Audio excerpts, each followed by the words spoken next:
আসসালামু আলাইকুম, কেমন আছেন সবাই? তো আজকে ছুটির দিন, যেহেতু সকাল সকালে তো ফ্রাইড রাইস ঘরে যা ছিল, একটু ভাত ছিল, সব সবজি দিয়ে ফুলকপি, গাজর, একটু গরুর মাংস, টুকরে ডিম দিয়ে একদম ভেজে ফ্রাইড রাইস করে খেয়ে নিলাম। আর দেখেন গাছের কী অবস্থা, যে রোদ পড়ছে, সকালে বিকেল গাছে পানি দিলে গাছের অবস্থা একদম খারাপ হয়ে যায়। আর এই পাশটা ছায়া থাকে দেখে এই পাশটা এত গাছের নষ্ট হয়নি, কিন্তু যে করলে একটা গাছ কেটে ফেলছে, তারপরে আবার একটা হয়েছে, এটা ফুলে আসছে। এখন ফুলে আসে তো এত ভালো লাগে না। আর এই জিনিসপত্র অবেলাগুলো যা হয়, কালকে রাতে নিয়ে আসছে পুঁই শাকগুলো, কেটে রাখি নাই, দেশি একদম খুব সুন্দর ছিল, তাজা।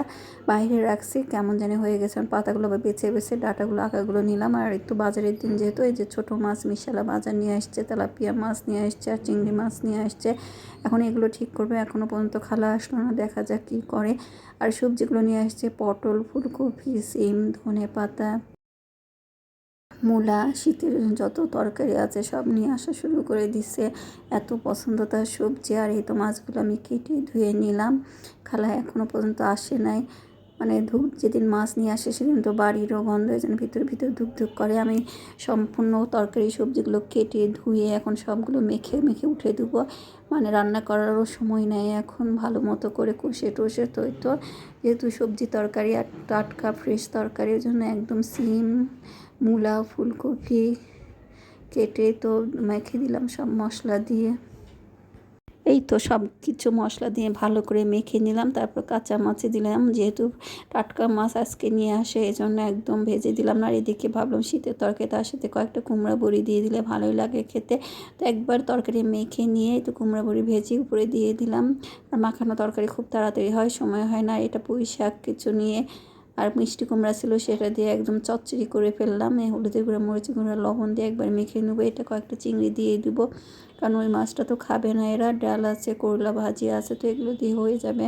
আর এই তো তরকারিটা হয়ে যাচ্ছে। আর মাখানো তরকারি তুলে দিয়ে অনেক কিছুই করা যায়। এরপরে আমি ফ্রোজেন টমেটো, কাঁচামরিচ, একটু ধনে পাতা দিয়ে দিলাম, সাথে একটু লবণ আর সরিষার তেল দিলাম।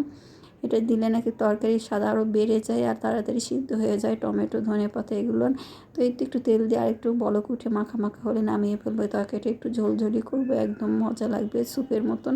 আর এই তরকারিটা একদমই তো বলক ওঠার পর চিংড়ি মাছগুলো দিয়ে একটু নেড়ে চেড়ে নিলাম, এটাও একটু মাখা মাখা করবো। মানে সময় কম থাকলে বাজার যেদিন নিয়ে আসে সেদিন এত তাড়াহুড়া হয়, কাটা কুটা গোছ গাছ করা, মাছ পরিষ্কার করার, মাছ কাটতে তো ঘর বাড়ির অবস্থাও গন্ধ গন্ধ হয়ে যায়। তারপরে একটা সময় খালা এসছে, তাও ভালো খালা আসছে, না হলে তো খবর ছিল। তো খালা এসে ঝাড়ু দিয়ে শুধু মুছে দিয়ে গেছে, তাও রক্ষার ময়লাটা নিয়ে গেছে, না হলে তো অনেক কষ্ট হয়ে যেত। তো এই তো তরকারি, এই তো মূলা, বেগুন, ফুলকপি দিয়ে, টমেটো দিয়ে, ধনে পাতা দিয়ে, কুমড়া বড়ি দিয়ে একটা তরকারি, আর মিষ্টি কুমড়ার পুঁই শাক দিয়ে চিংড়ি মাছের তরকারি, এই দিয়ে আজকে